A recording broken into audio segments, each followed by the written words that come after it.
So Finland is finally joining NATO. Finland will be the 31st country to join NATO. On the occasion of 74th anniversary of NATO, this event is happening. NATO was founded in 1949. It was a treaty initially between 12 members and today it has reached 31. It has expanded to 31 members. It has expanded eastwards and Russia is upset, as we all know. This is good news for the Finns. Finns have been waiting this for the last 9 months. Finns had applied for this membership in May 2022, few months after Russia's aggressive action in Ukraine. The Finnish border of 1,340 kilometers, which it shares with Russia, will now be NATO border with Russia. Russia already has around 1,000 odd kilometers border collectively, and now with Finland also being in NATO, Russia would share more than 2,300 kilometers of border with NATO. This NATO membership will act as a security blanket for the Finns. This opens a window of opportunity for certain countries like United States and few countries within Europe, an opportunity to escalate this conflict if they choose to in going forward in the Finland now being part of NATO. What Finland brings to the table is around 30,000 active troops and around 230,000 reserves. Now, Finland also has some more than 100 fighter jets, more than 400 artillery mounted vehicles, and a lot of equipment.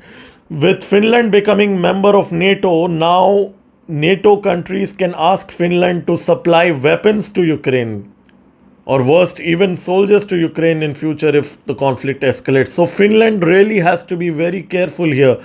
And I'm sure the Finnish folks know this. And they need to really be careful here. And they need to ensure that they are not dragged into a conflict for some other country's geopolitical interest. And we all know which country I'm talking about. Stoltenberg has clarified explicitly that NATO will not send its soldiers and equipment to Finland yet. NATO will not send it till the time Finland does not request for it. So NATO has kept the ball in Finland's court when it needs NATO feet on ground and when it needs its equipment. Obviously, NATO members will have a say in that. So that means we are not immediately seeing NATO feet on ground in Finland. Now that NATO border is more exposed to Russia, the mathematical probability of a direct conflict between NATO and Russia only increases from here. I'm not saying it. They will increase because the initial reaction from the Russians. There have been 2 or 3 statements. One statement has come from their spokesperson Dimitri Peskov. He's known to make certain shrewd remarks. He has said that Russia will be closely monitoring this development.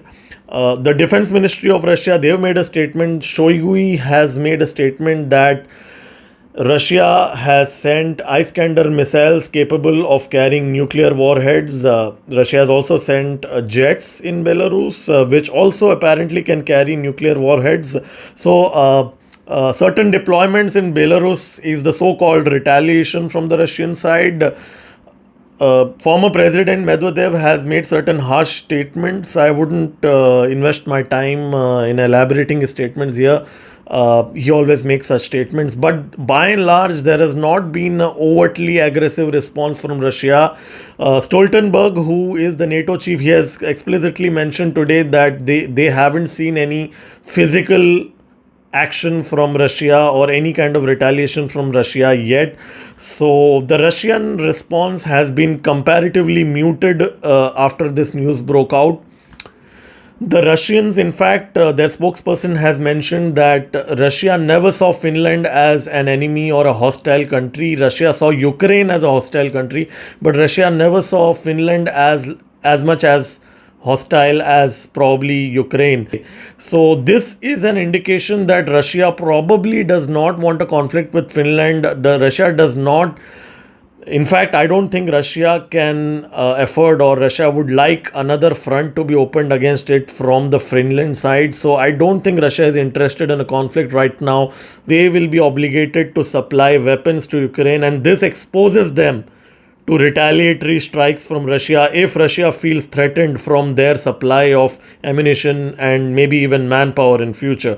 So Finland can get dragged into this conflict. There is a risk of Finland getting dragged into this conflict. United States and some of its key allies within NATO, I don't think will hesitate to give responsibility to Finland to take certain actions within this conflict in future if things escalate. And if that happens, then definitely the war will take a different turn altogether. So in that sense, this is a very risky move, but on an immediate basis, I don't see any aggressive response coming in from either side. Both the sides are acting a bit cool over here. And talking about Sweden, we are expecting 2 to 3 months.